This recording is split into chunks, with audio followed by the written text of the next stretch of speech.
दोस्तों अभी तक एक्सेल के 250 से 300 वीडियो मैं इस चैनल पर अपलोड कर चुका हूं, लेकिन अभी भी आप में से बहुत सारे लोग ऐसे हैं जो नए यूज़र आते हैं, उन्हें कंप्लीट पैकेज चाहिए एक वीडियो में कि भैया शुरू से लेकर आखिर तक हमें बता दीजिए कि एक्सेल चलाते कैसे हैं। जिन पर चलाना नहीं आता है, जो पहली बार एक्सेल को फेस करते हैं, तो वो उसका जो इंटरफेस है देखकर डर जाते हैं कि डाटा एंट्री कैसे करना है, टाइपिंग कहाँ से शुरू करनी है, पेज सेटअप कैसे करना है, मैक्रोज कैसे लगाना है, फॉर्मूला कैसे लगाने हैं। तो ये वो वीडियो है जो मैंने एक कंप्लीट पैकेज तैयार किया है। 1 घंटे का पूरा वीडियो है। अगर आप पहले से एक्सेल चलाना जानते हैं तो आपसे मेरा अनुरोध है कि शुरू से थोड़ा सा पेशेंस रखिए। लास्ट में आपके लिए भी इसमें सरप्राइज है, आपको भी कुछ ऐसे एलिमेंट्स मिलने वाले हैं जो अभी तक आपने शायद नहीं देखे होंगे। वीडियोस हो सकता है आपसे मिस हो गया हो, और अगर आप नहीं जानते हैं तो आपके लिए तो पूरा पैकेज है ही।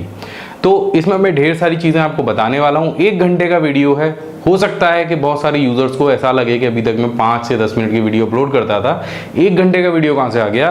तो ये कंप्लीट पैकेज है उन सभी यूज़र्स के लिए जो एक्सेल में इंटरेस्ट रखते हैं। मैंने पूरी कोशिश की है कि कुछ नए कुछ पुराने वीडियो का कलेक्शन आपके लिए इस तरह से मैं बनाऊं कि आप एक ही वीडियो में वो पूरा जो आनंद है एक्सेल का वो उठा सकें। तो आशा करता हूँ ये वीडियो आप पूरा देखेंगे, कमेंट करके मुझे बताएंगे कि वीडियो आपको कैसा लगा। और अगर आप पहले से एक्सेल जानते हैं तो भाई साहब आपसे अनुरोध है कि किसी ऐसे व्यक्ति को शेयर करें जिसको नहीं आता हो और जिसको ज़रूरत हो। आशा आप समझ गए होंगे। मैं अभिमन्यु भारद्वाज आपका स्वागत करता हूं my big guide smart class में, और इस चैनल पर मैं आपके लिए लेकर आता रहता हूं कंप्यूटर टेक्नोलॉजी से जुड़े हुए ढेर सारे टिप्स और ट्रिक्स। नए हैं चैनल सब्सक्राइब कीजिए, बेल आइकन दबाइए, उसी से आपको आने वाले लेटेस्ट वीडियो के नोटिफिकेशन मिलने वाले हैं। तो वीडियो में आपको मिलने वाली एक्सेल की पूरी जानकारी, तो इसलिए लास्ट तक वीडियो ज़रूर देखिएगा। दोस्तों आप देख सकते हैं हमारे सामने जो एक्सेल है हमने ओपन कर ली है। अब चूंकि ये वीडियो बिगनर्स से लेकर एडवांस यूज़र्स के लिए मैंने यहाँ पर बनाया है, तो जो एडवांस यूज़र हैं एक्सेल को जानते हैं, थोड़ा सा धैर्य रखें, आगे उनके भी काम की चीज़ें आने वाली हैं। शुरू से इसलिए बता रहा हूँ कि मैंने वीडियो के शुरू में ही आपको बताया था कि ये जो वीडियो का जो लेक्चर है वो लंबा होने वाला है। आराम से बैठिए, ये क्लास आपके बहुत काम आने वाली है। तो थोड़ा सा बिगनर्स के लिए मैं बता दूं कि एक्सेल होता क्या है, जो बिल्कुल भी नहीं जानते हैं, बहुत नए यूज़र हैं। तो यहाँ पर आप देखेंगे आपको ऊपर ABCDEFG दिखाई देंगे और साइड में आपको कुछ नंबर्स दिखाई देंगे। अब ये दोनों जो हैं वो अलग अलग चीज़ें हैं। तो जब ABCD आप इस तरह से सेलेक्ट करेंगे तो आप असल में एक कॉलम को सेलेक्ट कर रहे हैं, और जब आप 1 2 3 को सेलेक्ट करेंगे तब आप एक रॉ को सेलेक्ट कर रहे हैं। और रॉ और कॉलम जहाँ पर जाकर मिलते हैं, जैसे अगर D को और 5 को मिला दिया जाए तो यहाँ पर ये जो इनका संगम होगा ये असल में एक सेल बनाता है, और इस सेल का नाम इन दोनों रो और कॉलम को मिलाकर रखा जाता है। और ये कहाँ पर आपको दिखाई देगा, ये यहाँ पर आपको दिखाई देगा। देखिए D5 दिखाई दे रहा है। अब यहाँ किसी और पे क्लिक करूँगा तो देखिए C5 दिखाई देगा। अगर और दूसरे किसी सेल पे क्लिक करूँगा तो E3 दिखाई देगा, और जो पहला सेल उसका नाम A1 होता है। तो यहाँ पर ये सिंपल मेथड है कि यहाँ पर जो एक्सेल में आपको ये जितने भी ब्रैकेट्स दिख रहे हैं ये असल में सेल हैं, और ये सेल में ही हम सारा डेटाबेस फीड करते हैं। सेल को ही आपस में हम कैलकुलेट करते हैं। सेल के अंदर कोई भी फिगर लिखी हो उससे हमें कोई लेना देना नहीं होता है। हमारे पास एक फार्मूला होता है जिस फार्मूले में हम सेल का नाम एंटर कराते हैं और वहीं से वो सारी कैलकुलेशन होती है। तो ये बहुत बेसिक चीज़ है जो एक्सेल की मैं आपको समझाने जा रहा हूँ। यहाँ पर अगर आप देखेंगे तो यहाँ पर आपको मिलेगा एक फार्मूला बार। यहाँ पर आप जो भी चीज़ टाइप करेंगे सेल में वो साथ के साथ आपको यहाँ भी दिखाई देती जाएगी। और एक चीज़ और भी है कि अगर किसी सेल में आप फार्मूला लगाते हैं तो यहाँ पर आपको जो फार्मूला है, जो कैलकुलेशन आई है, जो आंसर आया है वो डिस्प्ले होगा, लेकिन जब क्लिक करेंगे तो फार्मूला आपको यहाँ पर डिस्प्ले होगा। एक छोटा सा उदाहरण मैं आपको दिखा देता हूँ। जैसे हमने 25 और 25 को जोड़ा, यहाँ पर हमने लगाया बराबर का निशान और इन दोनों को हमने प्लस कर दिया। अब देखिए जैसे मैं आपको बता रहा था कि हम सेल से सेल को जोड़ते हैं ना कि नंबर से नंबर को, तो यहाँ पर आप देख रहे हैं मैंने C1 के साथ में C2 को प्लस किया है, ना कि 25 के साथ में 25 को। तो ये अगर आप शुरुआत कर रहे हैं तो आपको ये ध्यान में रखना चाहिए। तो यहाँ पर आप देखेंगे मैंने फार्मूला लिख दिया है और वही फार्मूला आपको ऊपर दिखाई दे रहा है, लेकिन एंटर करते ही यहाँ पर आपको फिगर दिखाई देगी और यहाँ पर आपको फार्मूला दिखाई देगा। जैसा मैंने आपको बताया था कि जिन सेल्स में फार्मूला लगा होता है तो वहाँ पर हमें जो आंसर है वो दिखाई देता है, रिजल्ट दिखाई देता है, लेकिन उस रिजल्ट में फार्मूला कौन सा इस्तेमाल किया गया है वो यहाँ पर दिखाई देता है फार्मूला बार में। तो ये बहुत सिंपल है, ये आपको समझना चाहिए। अब यहाँ पर अगर किसी सेल की आपको विड्थ घटानी बढ़ानी है तो आप यहाँ पर बीच में ले जाइए उसको। तो ये देखिए ये इसकी विड्थ बढ़ा दी हमने। अगर हाइट बढ़ानी है तो आपको यहाँ पर रॉ पर जाना होगा और आप जाके वहाँ से हाइट बढ़ा सकते हैं। एक साथ में अगर घटाना बढ़ाना हो तो सभी को सेलेक्ट कर लीजिए और कहीं से भी आप किसी को भी पकड़ के खींचेंगे तो आप एक साथ में भी कर पाएंगे। तो ये बहुत सिंपल है। इसके बाद में यहाँ पर यो आगे आपको जो पूरी मेन्यू दिखाई दे रही है, इससे अलग अलग चीज़ें हम कर सकते हैं। फॉर्मेटिंग चेंज कर सकते हैं अपने सेल की। अब देखिए, अगर आपने MS वर्ड चलाया होगा, बेसिक चीज़ें चलाई होंगी तो आपको पता होगा कि ये फ़ॉन्ट है, ये फ़ॉन्ट साइज़ है। यहाँ से आप किसी भी सेल के अंदर लिखे हुए किसी भी टेक्स्ट का साइज़ बढ़ा सकते हैं। ये फ़ॉन्ट आप इंक्रीज़ कर सकते हैं। यहाँ से आप फ़ॉन्ट की स्टाइल को बदल सकते हैं, यानी अगर आपको इंग्लिश का कोई भी फ़ॉन्ट चाहिए, हिंदी का कोई भी फ़ॉन्ट चाहिए तो आप यहाँ से ले सकते हैं। ये बोल्ड इटैलिक अंडरलाइन है, बहुत बेसिक चीज़ है कंप्यूटर में। अगर आप कंप्यूटर चला रहे हो तो ये आपको पता ही होगा। इन चीज़ों को मैं इसमें इसलिए नहीं बता रहा हूँ क्योंकि ये बहुत बेसिक हैं, बहुत सारे लोग जानते हैं। क्लिक करके आप पता लगा सकते हैं कि ये बोल्ड होगा, बहुत बेसिक है। यहाँ पर मैं आपको कुछ खास चीज़ें बताऊंगा जिनको आपको पता होना चाहिए अगर आप एक एक्सेल चलाना सीख रहे हैं। तो यहाँ पर हम इसके बाद अलाइनमेंट पे जाएंगे, क्योंकि अलाइनमेंट में यहाँ पर कुछ अलग चीज़ें दी गई हैं। तो मैं इसके लिए थोड़ा सा कॉलम को बड़ा कर लेता हूँ। यहाँ पर आप देखिए, अभी जो हमारा अलाइनमेंट है वो दिया गया है बॉटम एल्गिन पर। तो हमारा जो टेक्स्ट है वो बॉटम पर है और राइट में रखा हुआ है। अगर यहाँ से आप इसे सेंटर करेंगे तो ये सेंटर में पहुँच जाएगा, लेकिन रहेगा अभी भी राइट में। और अगर इसे टॉप करेंगे तो ये टॉप में पहुंच जाएगा, लेकिन रहेगा अभी भी राइट में। तो अगर आपको ऐसा कुछ फॉर्मेटिंग करनी हो तो आप यहाँ से इन तीनों का इस्तेमाल करके कर सकते हैं। बिल्कुल सेंटर में रखने के लिए दोनों जो अलाइनमेंट है उनको सेंटर में रख लीजिए। अब बहुत सारे लोग एक्सेल में लेके आते हैं टेक्स्ट को घुमाते कैसे हैं, रोटेट कैसे कराते हैं, उनका ऑप्शन यहाँ पर दिया गया है। यहाँ पर आपको सारे रोटेशन मिल जाएंगे, rotate text up, rotate text down. तो यहाँ से आप इस ऑप्शन का इस्तेमाल करके क्लॉकवाइज उसको घुमा सकते हैं अपने टेक्स्ट को, एंटी क्लॉकवाइज घुमा सकते हैं। या जब आप नीचे इस ऑप्शन पे क्लिक करेंगे तो आपको फॉर्मेट सेल के सारे ऑप्शन यहाँ पर मिल जाएंगे और यहाँ पर एक आपको एनिमेटेड बटन भी मिल जाएगा। जैसे आप इसे लीवर को ऊपर नीचे करेंगे उसी डायरेक्शन में जो आपका टेक्स्ट है वो घूम जाएगा। तो ये बहुत सिंपल चीज़ है। अब इसके आगे वाला जो ऑप्शन है वो आता है मर्ज और सेंटर का, जहाँ पर हम दो सेल्स को मिलाकर एक सेल बना देते हैं और वो सेल के अंदर लिखे हुए डेटा को मर्ज भी कर देता है और साथ में सेंटर भी कर देता है। वो कैसे करता है, मैं यहाँ से इसको खींच के दो सेल्स में ले जाता हूँ। अब आप देखिए यहाँ पर जो 25 लिखा है, चलिए दोबारा इसको ठीक कर देते हैं। तो यहाँ पर हम इसे एंगल को ठीक करेंगे, इसको ले आएंगे सेंटर में, ओके कर देंगे। तो अब मान लीजिए ये जो 25 ऊपर लिखा हुआ है, ये इन दोनों सेल्स को हमें मर्ज कराना है। तो कैसे कराएंगे, बस सेलेक्ट करेंगे और यहाँ पे मर्ज और सेंटर का जो बटन है उस पर क्लिक कर देंगे। तो अब होगा क्या कि इन दोनों सेल्स के ऊपर एक सेल बन गया। और ये आप कैसे भी बना सकते हो, आप 10 सेल को एक साथ सेलेक्ट कर सकते हो, 20 सेल को सेलेक्ट कर सकते हो। कॉलम में अगर आपको सेलेक्ट करना है कॉलम सेलेक्ट कर सकते हो, अगर रो को सेलेक्ट करना है तो रो को भी कर सकते हो। यहाँ से इस तरह से आपको ये सेलेक्ट करना है, मर्ज और सेंटर पर क्लिक करना है। आप देखिए यहाँ पर एक सेल बन गया। इस पर बॉर्डर लगाना बहुत आसान है, बस आपको सेलेक्ट करना है। सेलेक्ट करने के बाद में आपको यहाँ पर जाना है।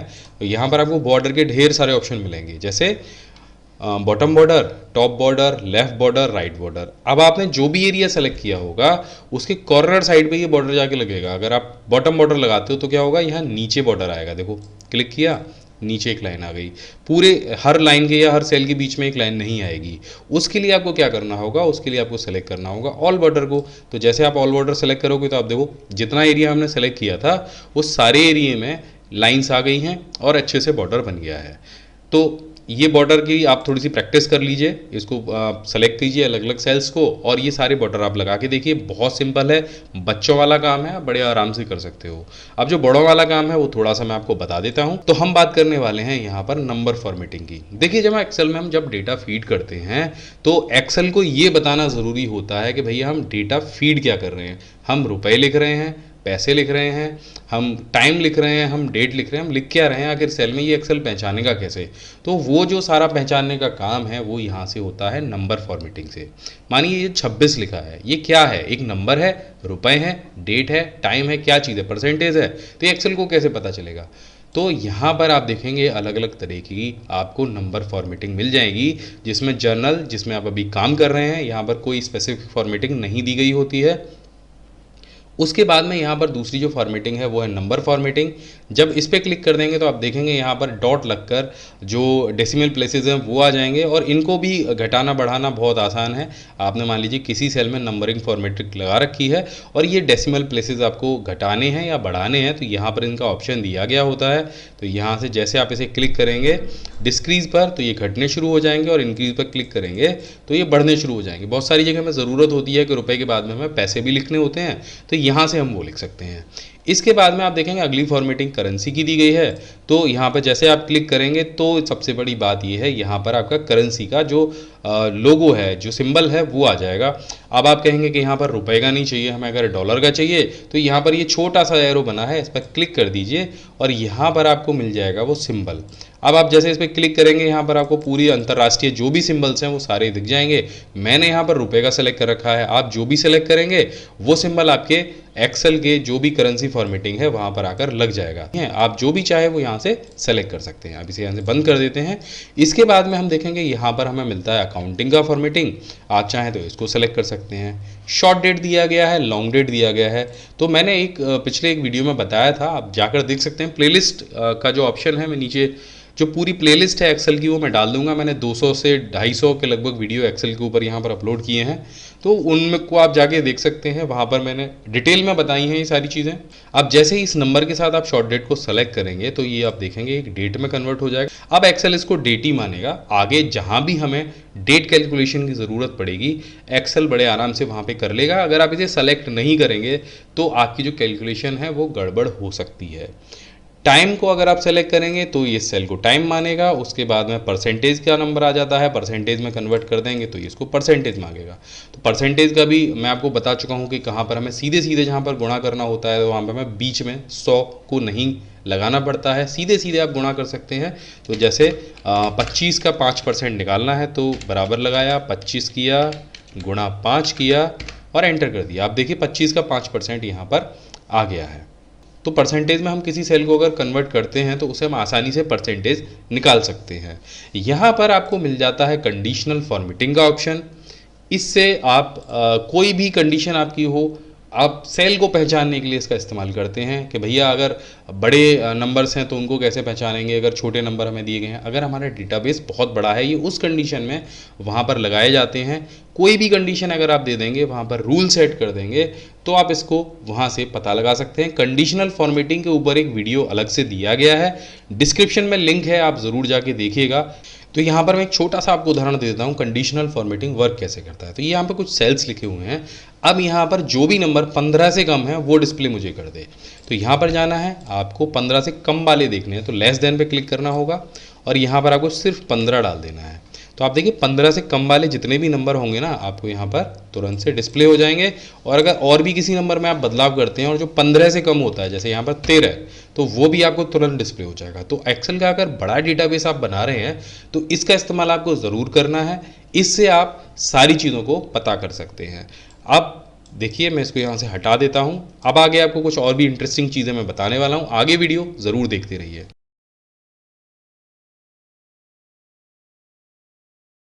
पेज स्पेशल को समझाने के लिए हमने यहाँ पे एक छोटी सी टेबल बनाई है जिसमें हमने कुछ टेक्स्ट टाइप किया है और कुछ नंबर्स टाइप किए हैं। यहाँ पर हमने फार्मूला लगाया है सम का, और नीचे भी हमने सम का फार्मूला लगाया है। साथ में हमने सेल्स को फॉर्मेटिंग भी दी है।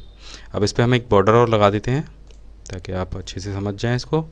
तो ये देखिए हमने काफ़ी सारी चीज़ें हमने इस टेबल में की हैं, और अब हम समझते हैं पेज स्पेशल होता क्या है। तो सबसे पहले हम इसको कॉपी कर लेते हैं। यहाँ से हमने पूरी टेबल को सेलेक्ट किया और उसके बाद कंट्रोल सी से इसको कॉपी कर लिया। अब इसको अगर सीधे सीधे आप पेस्ट करेंगे तो ये जो टेबल है वो ज्यों की त्यों नीचे आ जाएगी, और यहाँ पर वो सभी फार्मूले और सभी फॉर्मेटिंग जैसी थी वैसी पेस्ट हो जाएगी। तो ये तो था सिंपल इसको पेस्ट करना। अब इसके अलावा इसमें से कुछ अलग अलग चीज़ें हमें लेनी हैं, तो हम कैसे करेंगे।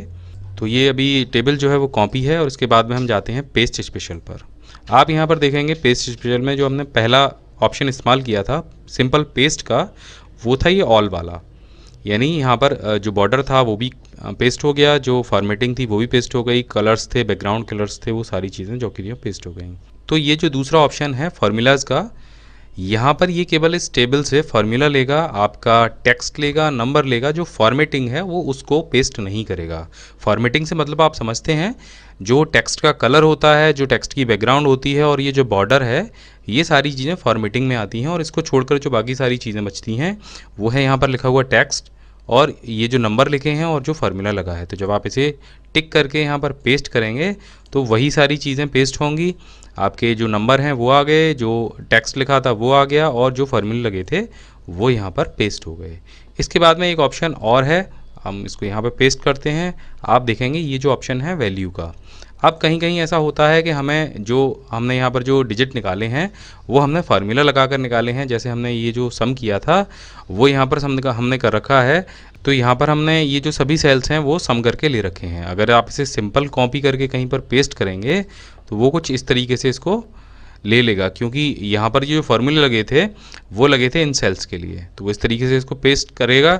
लेकिन आपको इसमें से केवल वैल्यू लेनी है, जो 105 है, जो 109 है, जो 113 है, वो वैल्यू उठानी है। तो आप इसे सेलेक्ट करेंगे और कॉपी करेंगे और इसके बाद में यहाँ पर पेस्ट स्पेशल पर जाएंगे और यहाँ से ले लेंगे इसको वैल्यू। जब आप इसे पेस्ट करेंगे तो वो इस फार्मूले में से वैल्यू को उठा लेगा। तो एक बहुत काम का फार्मूला है, कई जगह इसकी ज़रूरत होती है वैल्यू को कॉपी करने की, तो आप यहाँ से वैल्यू ले सकते हैं। पूरी टेबल को भी अगर आप उठा के लेंगे तो वहाँ से पूरी टेबल को भी अगर आप कॉपी करेंगे तो वहाँ से फार्मूला कॉपी नहीं होंगे, केवल जो पेस्ट की जाएगी वो वैल्यू पेस्ट की जाएगी। आप देखिए यहाँ पे कहीं भी फार्मूला नहीं आया है, जो वैल्यू थी वो पेस्ट हुई है। इसके बाद में पेस्ट स्पेशल में एक चीज़ और आती है, इसे दोबारा से कॉपी कर लेते हैं। पेस्ट स्पेशल पर जाते हैं और यहाँ पर आप देखेंगे फॉर्मेट्स।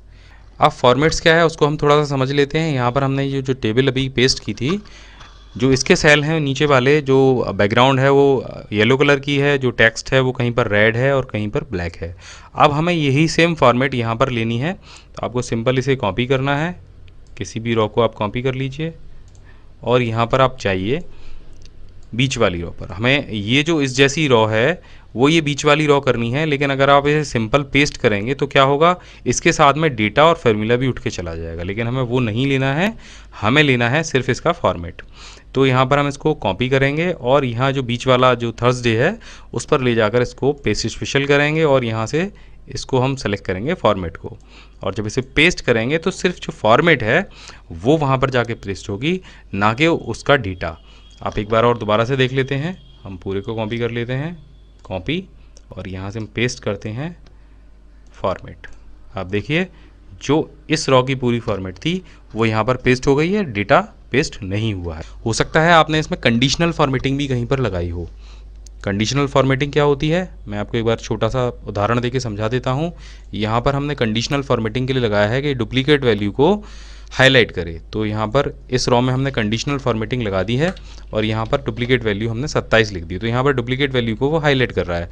अब यही जो कंडीशनल फॉर्मेटिंग है ये आपको किसी और रो में लगानी है या किसी और कॉलम में लगानी है, तो आप सिंपल इसे कॉपी कीजिए और वहाँ पर जाकर पेस्ट स्पेशल पर जाइए और यहाँ से फॉर्मेट को सेलेक्ट कर लीजिए। तो कंडीशनल फॉर्मेटिंग भी आप इस तरीके से पेस्ट कर सकते हैं। अब इसमें भी कंडीशनल फॉर्मेटिंग अप्लाई हो गई और जो डुप्लीकेट वैल्यू है वो भी हाईलाइट होने लग जाएगी। तो इस तरीके से आप फॉर्मेट और कंडीशनल फॉर्मेट दोनों को कॉपी कर सकते हैं। ये एक बहुत अच्छा तरीका है। इसके बाद में आता है कमेंट्स कॉपी करने का। आप किसी सेल के लिए आपने कोई कमेंट लिखा है, यहाँ पर इंसर्ट कमेंट का ऑप्शन है। यहाँ पर आप किसी सेल के लिए कोई भी कमेंट लिख सकते हैं कि ये सेल हमने इस चीज़ के लिए बनाया था। अब केवल कमेंट को कॉपी करना है, तो आप इसको सेलेक्ट करेंगे, कॉपी करेंगे, राइट क्लिक करके पेस्ट स्पेशल पर जाएंगे और यहाँ पर आप देखेंगे कमेंट्स का ऑप्शन है। जब आप इसे पेस्ट करेंगे तो केवल जो कमेंट्स हैं वो कॉपी होंगे, ना डेटा कॉपी होगा, ना फॉर्मेट कॉपी होगी, केवल जो कमेंट हैं वो यहाँ पर कॉपी हो जाएंगे। तो आप देखिए इस तरीके से ये कमेंट कॉपी हो गया। अब अगला ऑप्शन यहाँ पर दिया गया है वैलिडेशन का। वैलिडेशन के बारे में हम आपको पहले बता चुके हैं कि डेटा वैलिडेशन में किसी भी रॉ के लिए आप डेटा वैलिडेशन लगा सकते हैं और एक दायरा फिक्स हो जाता है कि उससे बाहर कोई भी कुछ नहीं कर सकता। तो यहाँ पर हम छोटा सा एक डेटा वैलिडेशन लगा के देख लेते हैं। हम जाते हैं डाटा पर और यहाँ पर हम जाते हैं डाटा वैलिडेशन पर, एक क्राइटेरिया फिक्स कर देते हैं हम यहाँ पर कि जो होल नंबर है वो या तो 20 मिनिमम होगा और मैक्सिमम 30 होगा। अब मैक्सिमम और मिनिमम से अगर ऊपर जाता है, इसको सेटिंग में जाते हैं और एरर अलर्ट के लिए हम यहाँ पर टाइप कर देते हैं ये गलत है।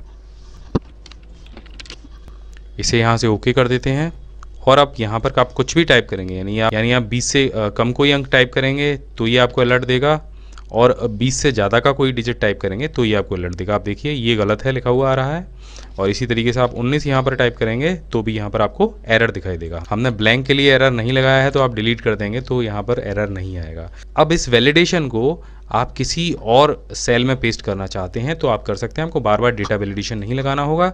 इसको यहाँ से पेस्ट स्पेशल कीजिए, वैलिडेशन पर जाइए और ओके कर दीजिए। अब यहाँ पर भी वही वैलिडेशन अप्लाई हो गया है। आप यहाँ पर 31 लिखेंगे तो यहाँ पर वो एरर आने लग जाएगा। तो इस तरीके से आप डेटा वैलिडेशन को भी कॉपी और पेस्ट कर सकते हैं। अगर मैं ये कहूँ कि बिना किसी फॉर्मूले के आप घटा सकते हैं, जोड़ सकते हैं, मल्टीप्लाई कर सकते हैं, डिवाइड कर सकते हैं, तो वो फार्मूला है पेस्ट स्पेशल। जी हाँ, बिना कोई फार्मूला टाइप किए आप यहाँ पर काफ़ी सारी चीज़ें कर सकते हैं। तो हम यहाँ पर एक छोटा सा नंबर हम लिख लेते हैं। हमने यहाँ पर 2 टाइप कर लिया है। यहाँ से ये जो सारे नंबर्स लिखे हुए हैं, हम चाहते हैं कि उनमें ये जो 2 नंबर है ये ऐड हो जाए। तो पेस्ट स्पेशल से इसे ऐड कैसे करते हैं, यहाँ से इसे कॉपी कर लीजिए, सिंपल यहाँ पर जाकर से पेस्ट स्पेशल कीजिए, और यहाँ पर आपको नीचे दिखाई देंगे कुछ 4 ऑप्शन। आप ऐड पर अगर क्लिक करेंगे तो ये जो 2 है, आप देखिए 25 और 2 को जोड़ना है तो आप ऐड पर क्लिक कर दीजिए और इसे ओके कर दीजिए। आप देखेंगे 25 में वो जो 2 लिखा हुआ था वो जुड़ गया है। इसी तरीके से अगर आप इसको मल्टीप्लाई करना चाहते हैं तो पेस्ट स्पेशल कीजिए, और यहाँ से आप देखेंगे आपको मल्टीप्लाई का भी ऑप्शन दिखाई देगा। ये जो रॉ है पूरी और यहाँ जो नंबर लिखे हुए हैं, आप इन्हें 2 से मल्टीप्लाई करना चाहते हैं तो सिंपल मल्टीप्लाई को सेलेक्ट कीजिए और इसे ओके कर दीजिए। आप देखेंगे ये जो रॉ थी वो इससे मल्टीप्लाई हो गई है, लेकिन इसके लिए आपको कॉपी करना होगा, ये ध्यान रखिएगा आप। दोबारा से हम एक बार कॉपी करके दिखा देते हैं। हम इस डेटा को कॉपी कर लेते हैं, एक बार कॉपी, और यहाँ पर हम दोबारा से इसको थोड़ा सा अंडू कर लेंगे, यहाँ पर 2 ले आएंगे और इसके बाद फिर से इसको पेस्ट करके देखेंगे, पेस्ट स्पेशल, और यहाँ पर हम इसको करेंगे अब डिवाइड। तो यहाँ पर इसको डिवाइड का ऑप्शन को सिलेक्ट करेंगे आप, और ये आप देखेंगे कि ये जो रॉ है वो 2 से डिवाइड हो गई है। अगर क्विकली आपको कोई गुणा भाग करना है तो आप पेस्ट स्पेशल का इस्तेमाल कर सकते हैं।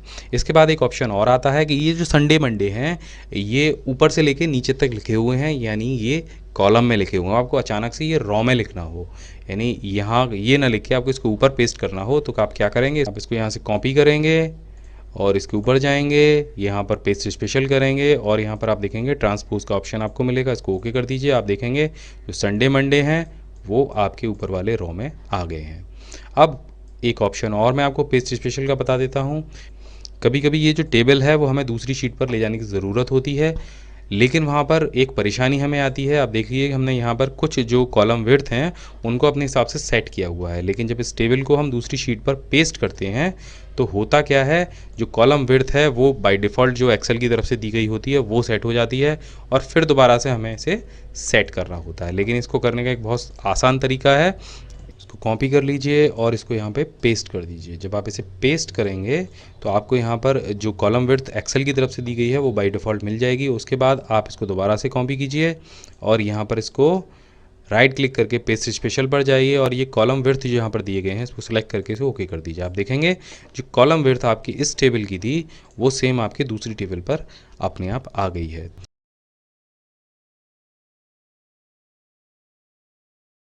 तो एक्सेल में प्रिंट निकालने के लिए यहाँ पर हमने 1-2 शीट बनाई हैं जिससे हम आपको समझा सकें। तो यहाँ हमारे पास एक शीट है, और एक्सेल में जब आप प्रिंट निकालने जाएंगे तो सबसे पहले आपको समझना होगा प्रिंट एरिया, क्योंकि एक्सेल में कोई भी शीट की कहीं कोई एंडिंग नहीं होती है। जब आप प्रीव्यू में देखेंगे तब आपको यहाँ पर पेज दिखाई देगा, लेकिन जब आप शीट पर देखेंगे तो आपको कोई भी एंडिंग दिखाई नहीं देगी। यहाँ पर आपको प्रिंट एरिया पहचानना होगा। प्रिंट एरिया जब आप कैसे निकालेंगे कि आपने कोई मैटर एक्सेल में टाइप किया है, आप प्रिंट प्रीव्यू के ऑप्शन पर जाएंगे या कीबोर्ड से कंट्रोल के साथ में F2 दबाएंगे तो आप प्रिंट प्रीव्यू देख सकते हैं कि आपने जो मैटर टाइप किया है वो आपके पेज पर कहाँ आएगा। लेकिन अगर आपका मैटर इससे भी बड़ा है, यहाँ पर हमने एक छोटी सी फाइल तैयार की है, तो आप कैसे देख पाएंगे वो कितने पेजों में आएगा और कहाँ आ रहा है। तो आपको यहाँ पर बीच में एक हल्की डॉटेड लाइन दिखाई दे रही होगी। यही लाइन एक्सेल की शीट पर आपके पेज को डिवाइड करती है, यानी कि इस बॉर्डर के अंदर हम इसको थोड़ा सा छोटा कर लेते हैं। आप देखेंगे यहाँ पर ये जो बॉर्डर है ये एक पेज है, ये दूसरा पेज है, ये तीसरा पेज है और ये चौथा पेज है। तो इन सभी पेजों को अलग अलग देखने के लिए आप व्यू पर चले जाइए और यहाँ पर आपको दिखाई देगा पेज लेआउट व्यू। जब आप इस पर क्लिक करेंगे तो आपके सभी पेज इस तरह से आपको अलग अलग दिखाई देने लग जाएंगे। देखिए बिल्कुल MS वर्ड की तरह, जैसे MS वर्ड में पेजेस दिखाई देते हैं उसी तरीके से यहाँ पर दिखाई देने लग जाएंगे। आप अपने टास्क बार से भी पेज लेआउट व्यू और पेज ब्रेक व्यू को अलग अलग कर सकते हैं। पेज ब्रेक व्यू वो है कि जो मेटा टाइप किया है केवल उसी को यहाँ पर दिखाएगा कि वो एक पेज पर आ पाएगा कि नहीं। आप यहाँ पर देखेंगे ये पेज ब्रेक व्यू है। अगर ये मैटर 2 पेजेस में होता तो ये उसको अलग अलग करके दिखा देता। तो सबसे बेस्ट नॉर्मल शीट पे काम करना है। अगर आप नॉर्मल शीट पे काम करते हैं और प्रीव्यू चेक करके डॉटेड लाइन के हिसाब से ये चेक कर लेते हैं कि मेरा मैटर 1 पेज पर है या 2 पेज पर है, तो आपको यहाँ पर दिखा देगा। ये जो आपको डॉटेड लाइन दिखाई दे रही है, ये जो डॉटेड लाइन है ये इस समय जो पेज सेटअप में यहाँ पर जो पेज साइज़ लगा हुआ है वो लेटर साइज़ लगा हुआ है, वो आप यहाँ से इसको सेट कर सकते हैं। और जैसे ही आप इसे A4 करेंगे तो ये डॉटेड लाइन थोड़ी सी ऊपर खिसक जाएगी। अब यहाँ पर देखिए इस समय ये हमको थोड़ा सा उदाहरण देके दिखा देते हैं कि आप यहाँ पर देखेंगे इस समय जो डॉटेड लाइन है वो 47 नंबर वाली सेल पर है। अभी हमने यहाँ से पेज साइज़ को चेंज किया और A4 लगा दिया तो आप देखेंगे वो 50 पर पहुँच गई। और अगर हम इसे लीगल कर देंगे तो ये और नीचे खिसक जाएगी, यहाँ पर आ जाएगी 61 पर। तो इस तरीके से ये जो पेज पर डॉटेड लाइन है यानी कि जो आपका प्रिंट एरिया है वो घटता बढ़ता रहता है। अब यहाँ पर एक चीज़ और आप सोच लीजिए कि ये जो डॉटेड लाइन है ये मार्जिन को छोड़ने के बाद में है, यानी कि जब आप प्रिंट निकालेंगे तो जो मैटर है वो मार्जिन के साथ में ही निकलेगा। इस डॉटेड लाइन के अंदर जो भी मैटर होगा वो पूरा आपके पेज पर आ जाएगा। इसके अलावा मार्जिन भी इन्होंने जोड़ रखा है। तो ये तो तरीका था आपके प्रिंट एरिया को पहचानने का। अब प्रिंट एरिया आप अपने हिसाब से मैनुअली भी सेट कर सकते हैं। मैनुअली प्रिंट एरिया सेट करने के लिए आपको जितना भी आपने मैटर टाइप किया है और आप चाहते हैं कि उस मैटर के अलावा और कोई मैटर पेज से प्रिंट हो ना, यानी कि हम इस टेबल को कॉपी कर लेते हैं और कॉपी करके इसको 2 जगह पेस्ट कर लेते हैं। हमने इसको एक लाइन छोड़ के यहाँ पर पेस्ट किया तो ये मैटर यहाँ भी है और यहाँ भी है और ये दूसरे शीट पर भी जा रहा है। लेकिन हम चाहते हैं कि हमने जो पहली टेबल बनाई है वही केवल प्रिंट निकले, तो आप इसको सेलेक्ट कर लीजिए और आप जाएंगे यहाँ से पेज लेआउट ऑप्शन पर और यहाँ पर आपको दिखाई देगा प्रिंट एरिया का ऑप्शन। प्रिंट एरिया में यहाँ पर सेट प्रिंट एरिया का ऑप्शन आएगा और जैसे ही आप इस पर क्लिक करेंगे तो बाकी सारी जो डॉटेड लाइन है वो गायब हो जाएंगी और आपके जो मैटर आपने सेलेक्ट किया था केवल उस पर एक डॉटेड लाइन आ जाएगी। इसका अर्थ ये है कि आप जब भी प्रिंट निकालेंगे तो केवल यही प्रिंट निकलेगा जो आपने अभी सेलेक्ट किया था, बाकी कुछ भी प्रिंट नहीं होगा। आप देखिए अब इसको प्रीव्यू में भी देखेंगे तो केवल यही प्रिंट आएगा और जो हमने और भी मैटर पेज पर लिया हुआ है, जो टेबल बनाई है, वो प्रिंट नहीं होगी। इसको हटाने के लिए आपको सिर्फ इतना करना है, प्रिंट एरिया पर जाना है और क्लियर प्रिंट एरिया कर देना है। और अगर इसी प्रिंट एरिया में आपको और भी चीज़ें जोड़नी है तो आपको सिंपल इतना करना है कि आपको दूसरी जगह को भी सेलेक्ट करना है और ऐड टू प्रिंट एरिया का ऑप्शन सेलेक्ट कर लेना है। इससे क्या होगा कि ये टेबल और ये टेबल प्रिंट होगी, ये दूसरे पेज पर आ गई देखिए अपने आप, और बाकी कुछ भी प्रिंट नहीं होगा। बाकी कुछ भी से मतलब ये है कि अभी हम इस पर और सेल और कॉलम बना देते हैं। यहाँ पर देखिए अब हमने सभी जगह बॉर्डर बना दिया, लेकिन आप देखेंगे कि प्रिंट में केवल यही 2 टेबल आएंगी। अगर ये प्रिंट एरिया हम हटा देते हैं तो यहाँ से जो पूरे हमने जो टेबल बना रखी है वो पूरी आपको दिखाई देने लग जाएगी। तो ये तरीका है प्रिंट एरिया को सिलेक्ट करने का। प्रिंट एरिया सेलेक्ट करने से आप केवल 2 कॉलम्स का भी प्रिंट निकाल सकते हैं। देखिए यहाँ पर हमने सेट प्रिंट एरिया कर दिया और केवल 2 कॉलम का भी आप प्रिंट निकाल सकते हैं। अब बात करें कि हमारी टेबल काफ़ी बड़ी है और ये हमें केवल एक ही पेज पे निकालनी है, यानी ये दोनों जो टेबल हैं ये हमारे पेज से बाहर जा रहा है। ये जो मैटर है ये पेज से बाहर जा रहा है, लेकिन ये हमें एक ही पेज पर प्रिंट करना है कैसे भी करके। तो बहुत सारे यूज़र क्या करते हैं कि इसको टेबल को छोटा करने लगते हैं, साइज़ को छोटा बड़ा करके उसको एक पेज पे एडजस्ट करते हैं। लेकिन अगर कॉलम और भी ज़्यादा हो तो परेशानी हो जाएगी। तो इसके लिए एक सबसे बेस्ट आइडिया है कि आप पेज प्रीव्यू पर जाइए, पेज सेटअप पर क्लिक कीजिए और यहाँ पर आपको एक ऑप्शन दिखाई देगा स्केलिंग का। स्केलिंग में आपको सिर्फ इतना करना है कि ये जो फिट टू वाला ऑप्शन है इसको सेलेक्ट करना है। तो जब फिट टू आप सेलेक्ट करेंगे तो दोनों में आपको 1 और 1 भर देना है, यानी कि टेल और वाइड में आपको 1 भर देना है। तो इससे क्या होगा कि आपका जो पूरा मैटर है वो सिकुड़कर अपने आप एक ही पेज पर आ जाएगा। आप देखिए कितना भी लंबा चौड़ा आपका मैटर हो वो एक पेज पर अपने आप सेट हो जाएगा। आपको कोई कॉलम खिसकाने की ज़रूरत नहीं है। वो जो फॉन्ट साइज़ है, जो टेबल है, वो अपने आप एडजस्ट होकर आपके एक सिंगल पेज पर आ जाएगी। तो एक बहुत कामयाब ऑप्शन है, आप इससे आपका जो मैटर है वो चाहे शीट के बाहर हो चाहे शीट के अंदर हो, अगर आपको एक ही शीट पर आपको प्रिंट करना है तो आप इस फिट टू ऑप्शन का इस्तेमाल करें। इससे आप एक ही शीट पर प्रिंट कर सकते हैं। वो इसे अपने आप एडजस्ट करके उसने 42% जो है एडजस्ट कर दिया, उसको आपका एक पेज पर आ गया। ये था आपका एक मैटर को शीट पर फिक्स करना। अब इसका पेज सेटअप समझ लेते हैं कि इसके पेज सेटअप में और कौन कौन से ऑप्शन होते हैं। तो जब आप प्रिंट पर जाएंगे तो आपको यहाँ पर कई सारे ऑप्शन दिखाई देंगे। यहाँ पर आएगा प्रिंट रेंज, पेज, फ्रॉम और टू। लेकिन यहाँ पे पेज तो है ही नहीं, तो हम पेज निकालेंगे कैसे कि हमें कौन से पेज का प्रिंट निकालना है कौन से का नहीं। तो ये जो पेज लेआउट व्यू है वो इसी काम के लिए है कि ये आपके मैटर को बता देगा कि आपका मैटर एक पेज पर है या 2 पेज पर है।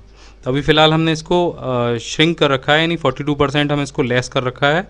अब इसे हम 100% कर लेते हैं, तब आपको मैं कुछ दिखा पाता हूँ। इसको 100% कर लेते हैं, तो यहाँ से हमारा मैटर 100% हो गया। अब हम इसको देखते हैं पेज लेआउट व्यू में जाके, तो आप यहाँ पर देखेंगे ये पेज नंबर 2 है और ये पेज नंबर 1 है। जब आप इसको क्लिक करेंगे पेज पर तो आपको यहाँ पर पेज नंबर अपने आप दिखाई देगा। ये देखिए यहाँ पर क्लिक करने के बाद ये नहीं दिखा रहा है क्योंकि यहाँ कोई मैटर नहीं है। जिन पेजेस पे मैटर है वहाँ पर पेज 1 और पेज 2 लिखा हुआ आ रहा है। हम यहाँ पर आप नीचे देख सकते हैं जो आपका टास्क बार है वहाँ पर आपको पेज नंबर वो दिखाएगा। तो अब मान लीजिए कि हमको पेज नंबर 2 का प्रिंट निकालना है। इसको थोड़ा सा हम जूम इन कर लेते हैं। तो हमें पेज नंबर 2 का प्रिंट निकालना है, यानी कि इस वाली शीट का।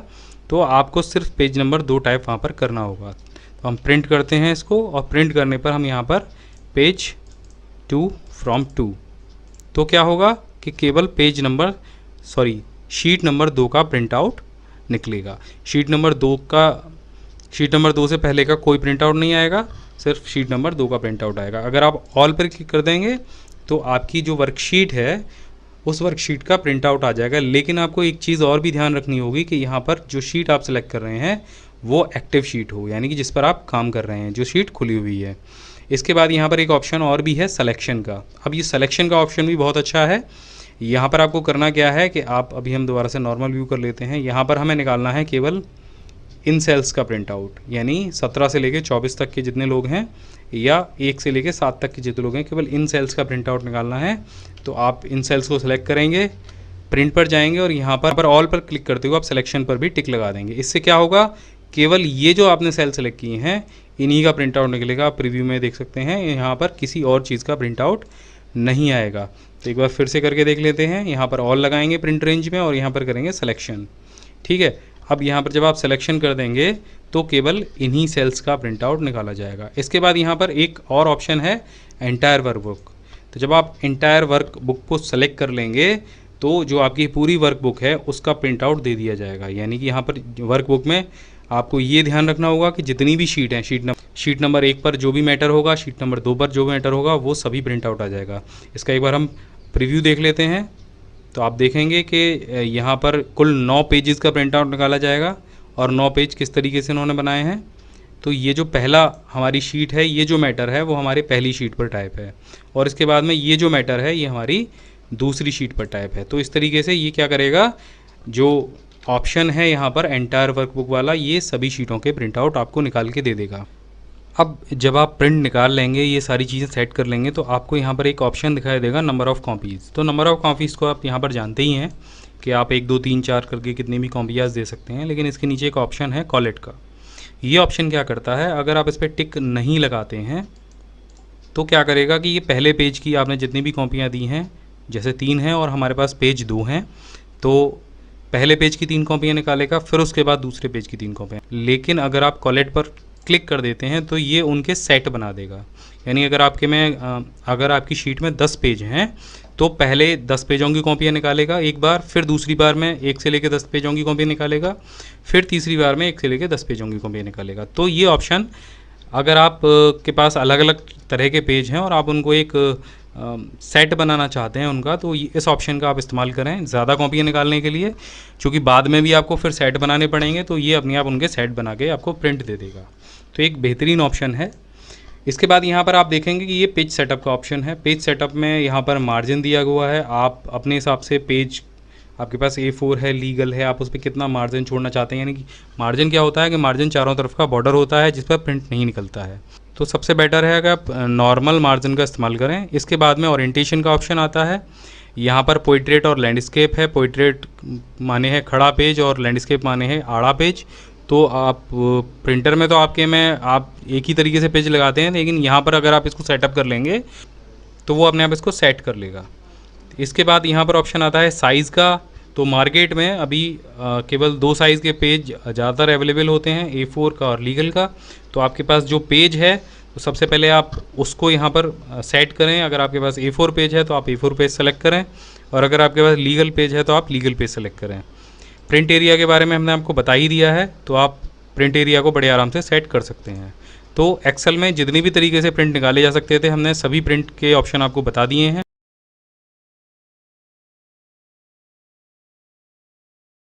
तो जैसा कि आप यहाँ पर देख रहे हैं, हमारे पास एक शीट है जिसमें कि कुछ स्टूडेंट्स के नाम हैं और उनके कुछ पेपर हुए हैं Word, Excel, PowerPoint, internet, Photoshop के। और इस शीट में हम आपको बताने वाले हैं एक्सेल के 8 मोस्ट यूज़फुल फॉर्मूले जो कि हमेशा प्रयोग में आते रहते हैं, जिसमें कि सम है, परसेंटेज है, सम इफ है, काउंट है, वी लुकअप है, एवरेज है, इफ़ है और काउंट इफ़ है। तो ये जो 8 फार्मूले हैं ये हम एक ही शीट में आपको लगाकर दिखाएंगे। सबसे पहला फार्मूला है सम का। तो सम आप 2 तरीके से कर सकते हैं। पहला ऑप्शन है यहाँ पर ऑटो सम का। इस बटन पर आप क्लिक कीजिए तो ये ऑलरेडी आपके सारे सेल्स को सेलेक्ट कर लेगा जो भी आपके वर्टिकली या हॉरिजॉन्टली होंगे, लेकिन ऑटो सम में भी आप मैनुअली सेलेक्ट कर सकते हैं। तो इस तरीके से आप मैनुअली सेलेक्ट कर लीजिए, क्योंकि ये जो टोटल वाला कॉलम है ये हमें इसमें नहीं लेना है। यहाँ पर आप मैनुअली सेलेक्ट करेंगे और एंटर करेंगे। एक तरीका तो ये हो गया सम करने का। अब दूसरा तरीका है, आप बराबर का निशान लगाइए, सम टाइप कीजिए, ब्रैकेट लगाइए और सबसे पहले वाले सेल का नाम लिखिए। तो ये जो सेल है इसका नाम है B5। तो यहाँ पर B5 टाइप कर दीजिए,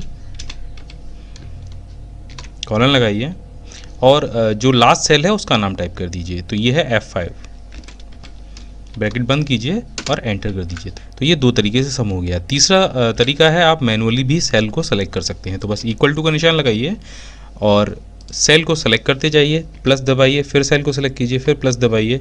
यहाँ पर आप कोई भी सेल बीच से छोड़ सकते हैं। तो मानिए अगर हमको चौथा सेल यहाँ पर छोड़ देना है तो आप उसे छोड़ दीजिए, 5वें को सेलेक्ट कर लीजिए और 6वें को सेलेक्ट कीजिए। यहाँ से आप एंटर करेंगे तो जो बीच वाला सेल था उसको छोड़ के बाकी सारे सेल्स का सम हो जाएगा। इसके बाद बात करते हैं एक्सेल में प्रतिशत कैसे निकालते हैं। तो यहाँ पर देखेंगे हमारे पास जो ग्रांड टोटल है, ग्रांड टोटल में से हमें जो टोटल नंबर मिले हैं सभी सब्जेक्ट्स में वो यहाँ पर आ गए हैं।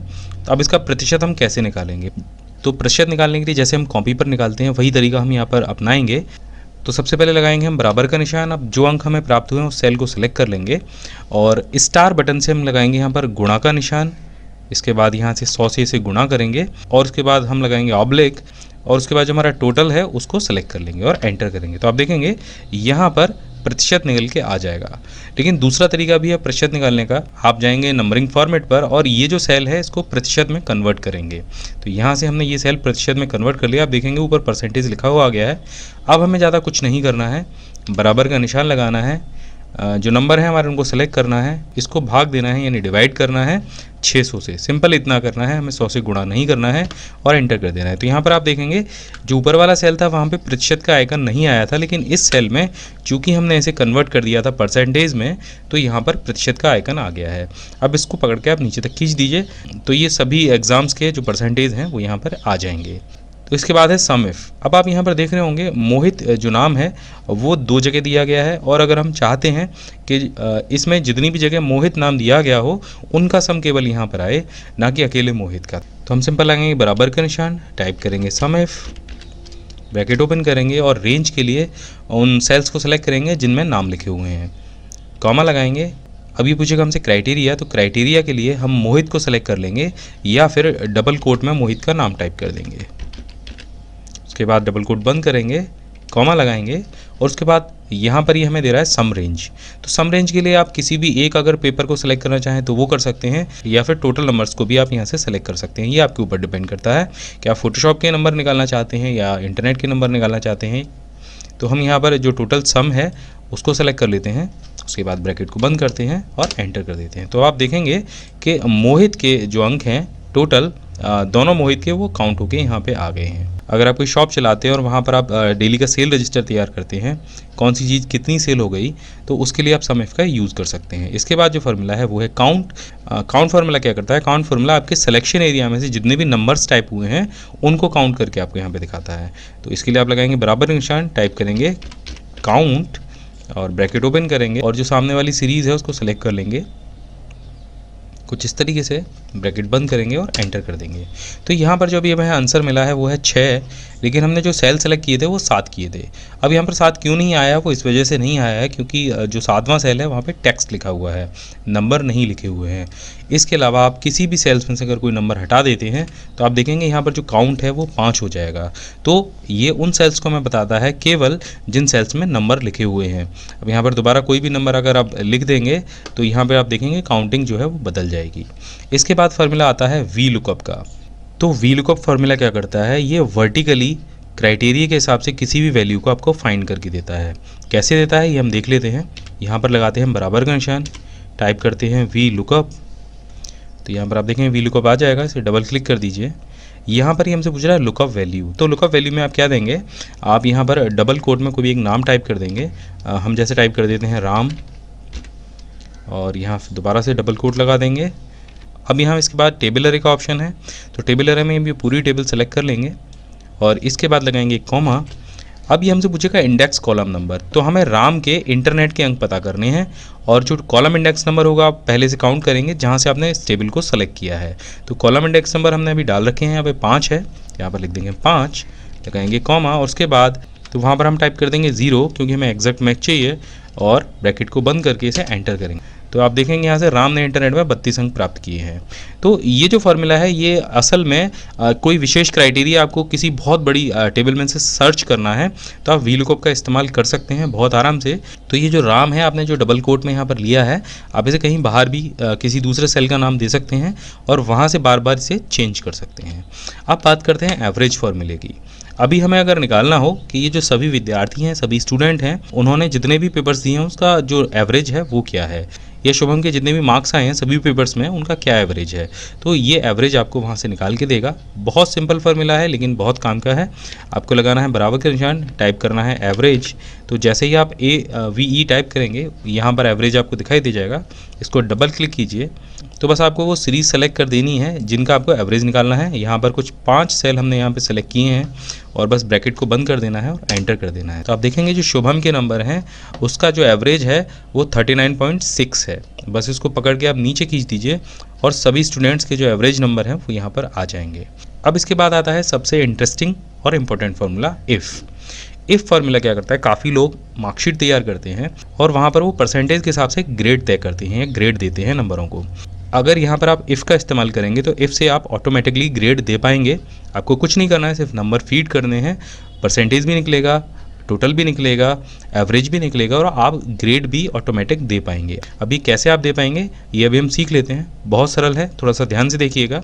यहाँ पर लगाएंगे बराबर का निशान, टाइप करेंगे इफ़।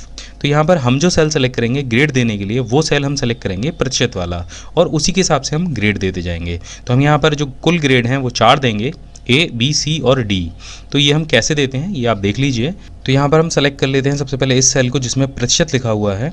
अब यहाँ पर लगाते हैं ग्रेटर देन का निशान, यानी ये जो सेल है अगर बड़ा होगा और बराबर होगा किसके, 75 के, ये सभी के साथ अप्लाई होगा। एक जैसा ही फॉर्मूला सभी में जाना है।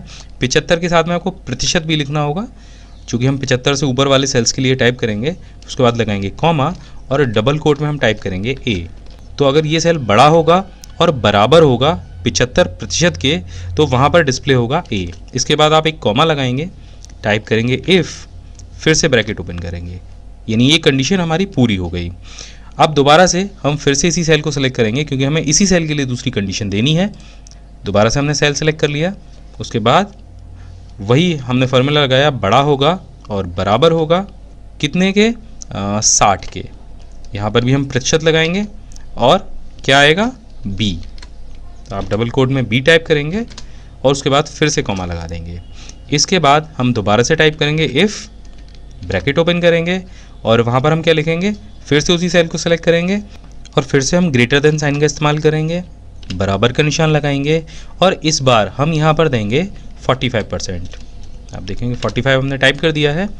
अब लगाएंगे फिर से हम कॉमा और इसके बाद हम टाइप करेंगे डबल कोट में C। कुछ इस तरीके से फिर से हम एक कॉमा लगाएंगे और अब सिंपल हमें आगे कोई कंडीशन नहीं देनी है। इसके अलावा अगर कोई भी कंडीशन आती है, यानी अगर 45% से कहीं भी कम होता है तो क्या आएगा, सिंपल आपको टाइप कर देना है डबल कोट में D। और जितनी बार आपने इफ़ का इस्तेमाल किया है, जितनी बार आपने ब्रैकेट ओपन किया है, उतनी बार आपको ब्रैकेट बंद करना है। हमने कुल 3 बार यहाँ पर ब्रैकेट ओपन किया था, तो हम 3 बार ब्रैकेट बंद भी करेंगे और एंटर करेंगे। तो आप यहाँ पर देखेंगे इस समय जो ग्रेड आया है वो D आया है, क्योंकि जो प्रतिशत है वो 33 है। तो कितने से कम में 33% आना चाहिए था, 45 से कम पे। तो अब इसको हम पकड़ के नीचे तक खींच देते हैं। तो यहाँ पर आप देखेंगे जो सभी विद्यार्थी हैं उन सभी को अलग अलग ग्रेड अपने आप प्राप्त हो गए हैं। जिनके 45% से ऊपर हैं उनको C मिला है, जिनके 45 से कम है उनको D मिला है। अब थोड़ा सा घटा बढ़ा के देख लेते हैं, कुछ स्टूडेंट्स को ज़्यादा नंबर दे के देख लेते हैं। तो आप देखेंगे हमने यहाँ पर एक स्टूडेंट है रणवीर, उनका प्रतिशत हमने यहाँ पर 83% किया है, तो उनका जो ग्रेड है वो अपने आप A आया है। 47% वालों का C आया है और जिनके परसेंटेज 60 से ज़्यादा हैं उनका ग्रेड यहाँ पर B आया है। तो इस तरीके से आप इफ़ का इस्तेमाल करके सभी को ऑटोमेटिक ग्रेड दे सकते हैं। अब बात करते हैं काउंट इफ़ की। तो यहाँ पर आप जो भी कंडीशन देंगे ये उसको काउंट करके बताएगा। जैसे इस पूरी मार्कशीट में 70 नंबर कितने लोगों को मिले हैं, तो यहाँ पर आप बड़े आराम से इस चीज़ को पता कर सकते हैं। आपको लगाना है बराबर का निशान, टाइप करना है काउंट इफ़, ब्रैकेट ओपन करना है, रेंज दे देनी है। तो यहाँ पर हमने पूरी रेंज दे दी, कॉमा लगाना है और क्राइटेरिया टाइप कर देना है। क्राइटेरिया को आप हमेशा डबल कोट में ही टाइप करें। डबल कोट बंद कीजिए, ब्रैकेट बंद करिए और एंटर कर दीजिए। तो आप देखेंगे इस पूरी रेंज में कुल 4 लोग ऐसे हैं जिनको 70 नंबर मिले हैं किसी एक विषय में। अब आपको पता करना होगा इस पूरी रेंज में कितनी बार 100 नंबर आया है। तो आपको सिंपल यहाँ पर 70 की जगह 100 टाइप कर देना है और एंटर कर देना है। तो आप देखेंगे कुल 5 विषय ऐसे हैं जिन स्टूडेंट्स को 100 अंक मिले हैं। तो इस तरीके से आप काउंट इफ फॉर्मूले का भी इस्तेमाल कई जगह कर सकते हैं। हम यहाँ पर नाम का भी पता कर सकते हैं। हमें अगर पता करना है कि मोहित नाम इस लिस्ट में कितनी जगह इस्तेमाल हुआ है, तो सिंपल आप बराबर का निशान लगाएंगे, टाइप करेंगे काउंट इफ और रेंज दे देंगे। तो रेंज आप पूरी दे दीजिए, कोई दिक्कत नहीं है। उसके बाद कॉमा लगाएंगे, क्राइटेरिया टाइप करेंगे, यहाँ पर हम टाइप कर देते हैं मोहित, इसको डबल कोट में बंद कर देते हैं, एंटर करते हैं। तो आप देखेंगे कुल 2 जगह मोहित नाम लिखा हुआ है। अगर आप एक जगह और भी लिख देंगे तो ये उसको तुरंत ही सर्च कर लेगा। तो इस तरीके से आप इन सभी 8 फॉर्मूलों का इस्तेमाल कर सकते हैं।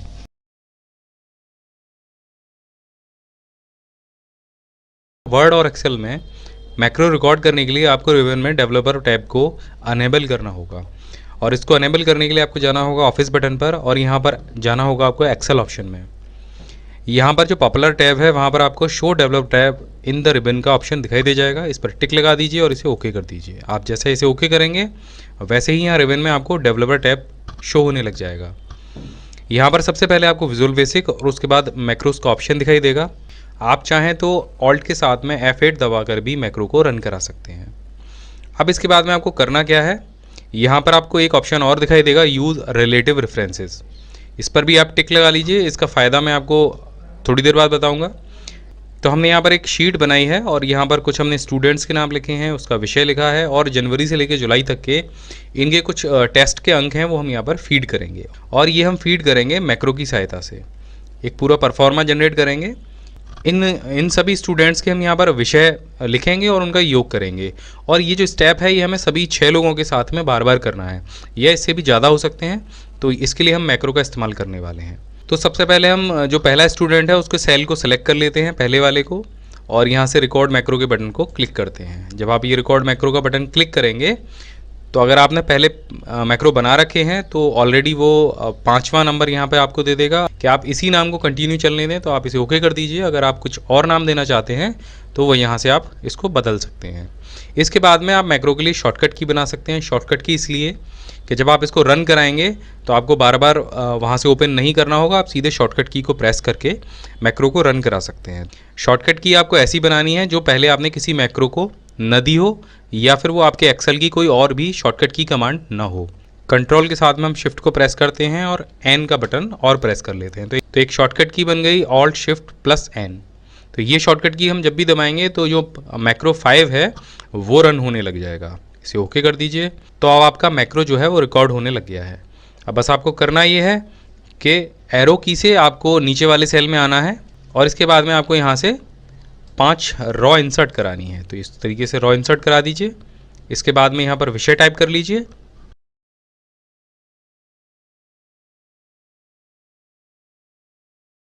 तो आप देखेंगे हमने यहाँ पर विषय भी टाइप कर लिए हैं और यहाँ पर नीचे इनका योग भी लिख दिया है। अब इन सभी जो विषय हैं उन सभी का हम योग कर लेते हैं ऑटोसम के द्वारा। यहाँ पर अब ऑटोसम भी लगा देते हैं। ये देखिए हमने ऑटोसम लगा दिया और इसे यहाँ से ड्रैग करके हमें पूरे सेल में खींच दिया इसको। इसके बाद में हम इसको थोड़ा सा बड़ा कर लेते हैं। इसका भी एक फ़ायदा भी हम आपको और बताएंगे। तो ये हमने यहाँ से सारी सेटिंग ठीक कर ली है। अब यही सारी चीज़ें हमें इन सभी के साथ भी करनी है। तो इन सभी को भी हम कैसे करते हैं बता देते हैं। यहाँ तक हमने ये सारा काम कर लिया। इसके बाद में आप डेवलपर टैब में दोबारा से जाइए और इस रिकॉर्डिंग को स्टॉप कर दीजिए। बस आपका मैक्रो रिकॉर्ड हो गया। अब आप इन सभी सेल्स के साथ में यही प्रक्रिया अगर दोहराना चाहते हैं, इसी तरीके से सेल इंसर्ट कराना चाहते हैं, योग लिखना चाहते हैं, विषय लिखना चाहते हैं और उन सभी को सम भी करना चाहते हैं, आपको कुछ नहीं करना है। आपको जहाँ आपने पहला सेल यहाँ पे सेलेक्ट किया था उसी तरीके से आप स्पाइडरमैन वाले सेल के सामने भी चले जाइए या जो आपका दूसरा स्टूडेंट है उसके सामने चले जाइए और मैक्रोज के ऑप्शन पर जाइए। हमने कौन सा मैक्रो बनाया था? मैक्रो 5 हमने इसके लिए बनाया था। इसको यहाँ से रन करा दीजिए। आप देखिए ये यहाँ पर सारे उसी तरीके से जो रिकॉर्डिंग थी वो यहाँ पर पेस्ट हो गई है। इसी तरीके से तीसरे के सामने भी आप यही कर सकते हैं। ये देखिए ये भी हो गया। इसी तरीके से चौथे के लिए भी आप ये कर सकते हैं। ये भी हो गया। 5वें के लिए भी आप यही कर सकते हैं। यहाँ ये भी हो गया। और अगर आप चाहते हैं कि आपको बार बार मैक्रोस न खोलना पड़े तो आप शॉर्टकट की का इस्तेमाल कीजिए। हमने यहाँ पर शॉर्टकट की बनाई थी कंट्रोल और शिफ्ट के साथ में N, तो आप वो भी यहाँ पर रन करा सकते हैं। इसी तरीके से आप बार बार मैक्रो को रन करा सकते हैं। आप देखिए यहाँ पर कितनी भी बार आप इस चीज़ को रन करा सकते हैं, ये बार बार उसी तरीके से काम करेगा। अब यहाँ पर आपके लिए उदाहरण के लिए एक टेबल मैंने और बनाई है। आप देखेंगे यहाँ पर वही स्टूडेंट हैं, उनके हमने विषय भी टाइप कर रखे हैं, उनके नंबर भी हमने यहाँ पर डाल रखे हैं। लेकिन यहाँ पर हमें हर सेल के नीचे, हर विषय के नीचे उनका योग भी हमें लिखना था, जो कि हमसे छूट गया है। अगर हम इसे मैनुअली करेंगे तो हम सभी विषय के नीचे यहाँ पर एक रॉ इंसर्ट कराएंगे, उसके बाद यहाँ पर योग टाइप करेंगे और उसके बाद यहाँ पर हम इन सभी को एक एक करके सम कराएंगे। तो ये मैनुअल प्रक्रिया हमें एक बार करनी है और उसके बाद में हम उसको रिकॉर्ड कर लेंगे और मैक्रो की सहायता से सभी पर इसको अप्लाई कर देंगे। तो सबसे पहले हम यहाँ पर रिकॉर्ड के ऑप्शन पर जाते हैं। आप देखिए यहाँ पर पहला आप ये सेल सेलेक्ट कर लीजिए। ये ध्यान रखिएगा आपको इसे स्टार्टिंग और एंडिंग पॉइंट बताना पड़ेगा। अगर आप इसे वो चीज़ नहीं बताएंगे तो ये आपके डेटा को उल्टा सीधा भी कर सकता है। तो हम यहाँ पर चले जाते हैं स्टार्टिंग पॉइंट पर। तो जो ये पहला स्टूडेंट है उसके लिए हमें सम करना है, तो रिकॉर्ड मैक्रो के ऑप्शन पर जाते हैं और यहाँ से इसको एक नाम दे देते हैं सम। और इसके लिए भी हम एक शॉर्टकट की जनरेट कर देते हैं। यहाँ पर हम शिफ्ट का बटन और प्रेस कर लेते हैं और इसे दबा देते हैं L के साथ में, इसे ओके कर देते हैं। अब आप एरो की से नीचे जाएंगे और हमें एक जो रॉ है वो यहाँ इंसर्ट करानी है, तो आप रॉ को यहाँ पर इंसर्ट करा देंगे। उसके बाद यहाँ पर योग टाइप करेंगे और जो ऊपर वाले अंक हैं उनके लिए यहाँ पर ऑटो सम का ऑप्शन दबाएंगे। हमारे एक व्यूअर्स हैं, उन्होंने हमसे ये प्रश्न पूछा था कि अगर ऐसा हमें बार बार करना हो तो इसकी क्या कमांड है, तो आप मैक्रो लगाकर ये कर सकते हैं। तो यहाँ पर ये मैक्रो लग गया है। अब इसको यहाँ से स्टॉप कर दीजिए। यहाँ से ये मैक्रो स्टॉप हो गया। अब सभी के लिए हमें यही करना है, तो आपको सिंपल इतना करना होगा, या तो आप शॉर्टकट की का प्रयोग करें या फिर आप यहाँ से मैक्रोज की लिस्ट पर जाएं। तो ये सम वाला मैक्रो आपको यहाँ पर दिखाई देगा। एक बार हम यहाँ से भी रन करा के देख लेते हैं। ये देखिए इसके नीचे ये आ गया। अब एक बार हम शॉर्टकट की से और करा के देख लेते हैं। आप देखेंगे शिफ्ट कंट्रोल L हमने बताया था और एक एक करके आप सभी के लिए इसे इस्तेमाल कर सकते हैं। आप देखिए बस आपको एक सीरीज़ बनानी होगी और इसे बताना होगा कि आप किस तरह से वो काम करना चाहते हैं। अब अगर आपके पास ऐसी ही कोई रॉ है और आप वहाँ पे डिलीट करना चाहते हैं तो वो भी आप कर सकते हैं। डिलीट करना है या कोई रॉ इंसर्ट कराना है तो आपको उसे सीरीज़ बताना होगा कि इस सीरीज़ में आपको चलना है और काम करना है। अब आता है नंबर यूज़ रिलेटिव रेफरेंस का। तो इसका अर्थ ये है अगर आप इसे नहीं दबाएंगे तो ये हर बार पहले ही सेल से उस मैक्रो को रन करेगा। इसको यहाँ से हटा के देख लेते हैं और एक बार कोई मैक्रो हम रिकॉर्ड करते हैं। यहाँ से हमने मैक्रो 7 रिकॉर्ड किया, तो यहाँ से आप देखिए हम यहाँ पर एक रॉ इंसर्ट करा देते हैं और मैक्रो को स्टॉप कर देते हैं। अगली बार हम मैक्रो 7 को जब रन कराएंगे और हम चाहते हैं कि वो दूसरे नंबर वाले स्टूडेंट के अंग्रेजी विषय के नीचे एक रो इंसर्ट करे, तो वो इसको नहीं कर पाएगा। हम इसको एक बार रन करा के दिखा देते हैं आपको। हमने मैक्रो 7 यहाँ पर रिकॉर्ड किया था, तो आप देखेंगे वो पहले सेल से ही उसे मान रहा है। वो दूसरे वाले जो ऑप्शन था दूसरे वाले स्टूडेंट पर हम उसको ले जाना चाह रहे थे, वहाँ पर नहीं जा रहा है। तो इसलिए आपको यूज़ रिलेटिव रेफरेंस का ऑप्शन प्रेस करना होगा, अन्यथा वो पहले ही सेल से उसको लेगा। अगर A1 से शुरू कर रहा है तो वो A1 से ही उसको अप्लाई करेगा। अब आता है मैक्रो के लिए आप यहाँ पर बटन कैसे बनाएंगे। बटन बनाने के लिए आपको जाना होगा, ये जो टूल बॉक्स जैसा दिखाई दे रहा है यहाँ पर, और यहाँ पर आपको एक बटन का ऑप्शन दिखाई देगा, तो आप इस क्लिक कर दीजिए। कहीं भी इस बटन को क्रिएट कर लीजिए, और यहाँ जैसे ही आप बटन क्रिएट करेंगे आपको सभी मैक्रोज़ की लिस्ट मिल जाएगी। तो हमें ये सम वाला मैक्रो जो है उसके लिए बटन बनाना है। आप इसे क्लिक करके ओके कर दीजिए, और अगली बार जब आप इस पर क्लिक करेंगे तो आप कर्सर यहाँ पर रख लीजिए, तो आप देखिए वो मैक्रो इस बटन को प्रेस करने से ही काम करने लग जाएगा। तो इस तरीके से आप अपने मैक्रो के लिए बटन भी बना सकते हैं।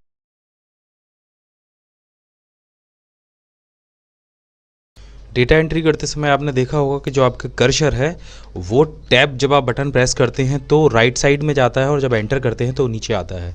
लेकिन बहुत सारे लोग ऐसे हैं जो कि एंटर करने के साथ में ये चाहते हैं कि उनका जो कर्सर है वो राइट साइड में जाए। तो इसको चेंज करने के लिए आपको सिंपल जाना है अपने ऑफिस बटन पर, एक्सेल ऑप्शन पर, और यहाँ पर आपको दिखाई देगा एडवांस टैब। यहाँ पर आपको एक ऑप्शन दिखाई देगा after pressing enter move selection. तो आप यहाँ पर राइट साइड को अगर सेलेक्ट करेंगे तो अब जब भी आप एंटर प्रेस करेंगे तो आपका जो कर्सर है वो हमेशा राइट साइड में जाएगा। तो एक बहुत यूज़फुल ऑप्शन है उन लोगों के लिए जो चाहते हैं कि एंटर करने के बाद में उनका जो कर्सर है वो राइट साइड में ही जाए। अब लेकिन यहाँ पर एक परेशानी है कि कर्सर राइट साइड में तो जाएगा, लेकिन जब डेटा आप एंटर करते जाएंगे तो वो फिर आपको अगर वापस से नीचे लेके आना है तो वहाँ पर आपको माउस से क्लिक करनी होगी। अब बात करते हैं दूसरे ऑप्शन की। यहाँ पर बहुत लोग ये चाहते हैं कि उनका जो डेटा है वो एंटर करते जाएं और एक सिलेक्शन एरिया हो, एक एरिया ऐसा हो केवल वो उसी एरिया में डेटा को एंटर करें। तो ऐसा आप सेलेक्ट करके भी कर सकते हैं। अगर हम चाहते हैं कि हम ये जो सिलेक्शन एरिया है इसी में डेटा को एंटर करें तो आप सिंपल इसको सेलेक्ट कर लीजिए, और सेलेक्ट करने के बाद में बस आपको डेटा फीड करते जाना है, और आप वहाँ से आगे कहीं जाएंगे नहीं। आप एंटर का इस्तेमाल करते रहिए और डेटा फीड करते रहिए। देखिए हम किस तरीके से यहाँ पे एंटर का इस्तेमाल करने से मैं डेटा को फीड करता जा रहा हूँ, और यहाँ पर मैंने कहीं भी कोई टैब का इस्तेमाल नहीं किया है। आपको करना ये है, आपको उन सेल्स को सेलेक्ट करना है जिस सेल्स के बीच में आपको डेटा एंटर करना है, और डेटा एंटर करने के लिए आप सिंपल पहले सेल को सेलेक्ट कीजिए और डेटा फीड करते जाइए। ऐसा करने के लिए आपको कहीं भी इधर उधर जाने की ज़रूरत नहीं पड़ेगी, और आप केवल उस सिलेक्शन एरिया के बीच में ही अपने डेटा को एंटर कर पाएंगे। तो यहाँ पर देखिए हमने एक परफॉर्मा बनाया है, एक यहाँ पर रिजल्ट शीट है, आपका कैसा भी परफॉर्मा हो सकता है। और हम ये चाहते हैं कि जो हम डेटा एंटर करें और उसके बाद में अगर एंटर करें या टैब दबाएं तो जो हमारा सिलेक्शन है वो अपने अगले सेल में अपने आप जंप करके चला जाए। जैसे अगर हम नाम एंटर करें और एंटर करें तो उसके बाद में पिता के नाम पर चला जाए, और उसके बाद में उम्र पर आए, उसके बाद पते पर आए, फिर ऑटोमेटिकली वो गणित पर जाए, अंग्रेजी पर जाए, हिंदी पर जाए। तो ये कैसे होगा, ये करने के लिए आपको सिंपल अपने कीबोर्ड से कंट्रोल का बटन दबाना है और एक एक करके उन सेल्स को सेलेक्ट करना है जिनमें आप अपने कर्सर को ले जाना चाहते हैं। तो यहाँ पर देखिए हमने यहाँ पर एक एक करके सभी सेल्स को सेलेक्ट कर लिया है ऊपर से, और लास्ट में आपको जाना है नाम वाले सेल पर जहाँ से आप शुरू करना चाहते हैं। तो देखिए मैंने नाम से ही शुरू किया था और नाम पर ही मैं इसको एंड कर रहा हूँ। अब यहाँ पर आपको जाना है नेम बॉक्स में, और यहाँ पर आपको टाइप कर देना है कोई भी नाम। तो जैसे मैं यहाँ पर टाइप कर देता हूँ नेम, और इसको एंटर कर देता हूँ। अब तो ये क्या होगा, ये जो सिलेक्शन है ये नेम के नाम से यहाँ पर सेव हो जाएगा। अगली बार आप कहीं भी क्लिक कीजिए तो देखिए पहले मैं आपको नॉर्मली डेटा एंटर करके दिखा देता हूँ। यहाँ पर हमने नॉर्मली डेटा एंटर किया, और अभी यहाँ पर हम टैब का इस्तेमाल नहीं कर रहे हैं, हम एंटर का इस्तेमाल कर रहे हैं। इसके बाद हम आपको इस जो अभी हमने सिलेक्शन किया था उसमें डेटा एंटर करके दिखाते हैं।